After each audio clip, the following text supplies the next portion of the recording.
అరటి రైతు ఆత్మహత్య అన్నది సంచలనం సృష్టిస్తోంది. నిన్నగాక మొన్ననే మొన్న ఆ మధ్యన జగన్ అరటి రైతు బాగా అన్యాయం అయిపోతున్నాడంటే అబ్బెబ్బే ఏం లేదు అదంతా జగన్ చెప్తున్న మాట. ఇంకోటి జగన్ టైంలో ఇదే ఇతర ఊళ్ళకి ఎగుమతి చేశాడన్నది కూడా తప్పు. అప్పట్లో అరటి రైతులు అన్యాయం అయిపోయారు. ఇప్పుడు మేమే సక్రమంగా చూసుకుంటామంటే అచ్చెన్నాయుడు చెప్పుకొచ్చారు.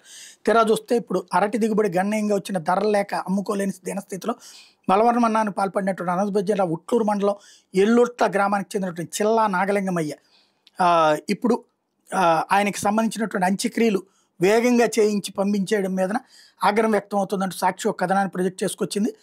ఆత్మహత్య చేసుకున్న అరటి రైతు మృతదేహాన్ని చూసేందుకు వేలాది మంది వస్తారు. నిఘా వర్గాల ద్వారా సమాచారం అందడంతో ఆత్మరక్షణ చర్యలు చేపట్టింది. దీంతో అధికారులు అనుకున్నది తడుగా రైతు మృతదేహానికి అనంతపురం గవర్నమెంట్ హాస్పిటల్లో పోస్ట్ మార్టం నుంచి 7 గంటలకల్లా ఎల్లుట్లకు మృతదేహాన్ని పంపేందుకు ఏర్పాట్లు పూర్తి చేశారు. వాస్తవాన్ని శుక్రవారం ఉదయం 10 గంటలకి సాకే శైలజనాథ్ ఆధ్వర్యంలో రైతులందరూ అరటి రైతు మృతదేహాన్ని సందర్శించాలని భావించారు.